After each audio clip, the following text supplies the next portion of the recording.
സ്വർണ്ണവില സർവകാല റെക്കോർഡിൽ പവന് 800 രൂപ കൂടി 49,440 രൂപയായി. 6,180 രൂപയാണ് ഗ്രാമിന് ഇന്നത്തെ വില. ഈ മാസം ഇതുവരെ 3,120 രൂപയാണ് ഒരു പവന് കൂടിയത്. വിവരങ്ങളുമായി ക്രിസ്റ്റീന ചെറിയാൻ ന്യൂസ് ഡെസ്കിൽ നിന്ന് ചേരുന്നു. ക്രിസ്റ്റീന, ഈ തുടർച്ചയായുള്ള വിലവർധനയുടെ കാരണം എന്താണ്? വേണു, മാർച്ച് മാസം തുടങ്ങിയത് മുതൽ സ്വർണ്ണവില സർവകാല റെക്കോർഡ് ഇങ്ങനെ തിരുത്തിക്കൊണ്ടു പോവുകയാണ്. ഇന്നിപ്പോൾ 1,00,000 അടുത്ത് നിൽക്കുകയാണ്. 1,00,000 60 രൂപ മാത്രം കുറഞ്ഞ് ഒരു പവന് 49,440 രൂപയാണ് ഇന്നത്തെ വില. മാർച്ച് 1 ഗ്രാമിന് 5,790 രൂപയായിരുന്നു വില. അതിനുശേഷം ഓരോ ദിവസവും വില കൂടുന്നു. ഇടയ്ക്ക് 4 ദിവസങ്ങളിൽ വില സ്റ്റഡിയായി നിൽക്കുന്നു 6,075. ഇപ്പോൾ 6,180 എന്ന നിലയിലാണ് സ്വർണത്തിൻ്റെ വില.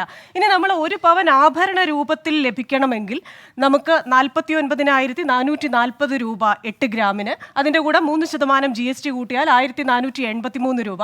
10% പണിക്കൂലി, അതായത് സാധാരണ നമുക്ക് ഇഷ്ടപ്പെടുന്ന പാറ്റേണുകൾക്കൊക്കെ ഒരു 10% പണിക്കൂലി കൂട്ടിയാലേ കിട്ടൂ എന്നുള്ളതുകൊണ്ട് 10% പണിക്കൂലി കൂട്ടിയാൽ 4,944 രൂപ.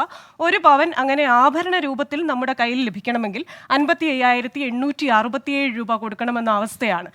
അപ്പോൾ ഈ 1994 1,00,000 രൂപ കയ്യിലുണ്ടെങ്കിൽ 25 പവൻ ആഭരണ രൂപത്തിൽ നമുക്ക് കിട്ടുമായിരുന്നു. 20 വർഷം കടക്കുമ്പോൾ 1,00,000 രൂപയുണ്ടെങ്കിൽ ആഭരണ രൂപത്തിൽ 2 പവൻ പോലും കിട്ടില്ല എന്ന അവസ്ഥയിലേക്ക് സ്വർണ്ണവില കുതിച്ചുകൊണ്ടിരിക്കുന്നു. ഇനി എന്താണ് ഇതിന് കാരണമെന്ന് ചോദിച്ചു കഴിഞ്ഞാൽ, കഴിഞ്ഞ ദിവസം അമേരിക്കൻ ഫെഡറൽ റിസർവ് അവരുടെ പലിശ നിരക്ക് പ്രഖ്യാപനം നടത്തിയിരുന്നു. അപ്പോൾ ഫെഡ് ചെയർമാൻ പറഞ്ഞത് ഈ വർഷം 3 തവണ പലിശ നിരക്ക് കുറയ്ക്കാനുള്ളൊരു സാധ്യതയുണ്ട്. അതായത് ജൂൺ മുതൽ 0.5% വെച്ച് 3/4% പലിശ കുറയ്ക്കാൻ സാധ്യതയുണ്ട്.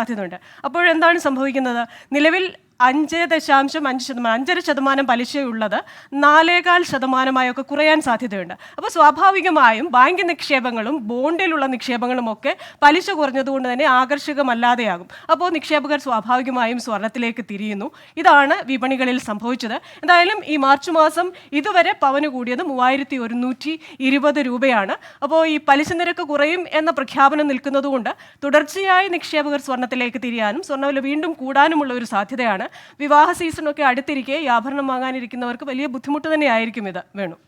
ശരി, ക്രിസ്റ്റീന ചെറിയാൻ ന്യൂസ് ഡെസ്കിൽ നിന്ന് വിശദാംശങ്ങളുമായി ചേർന്നത്.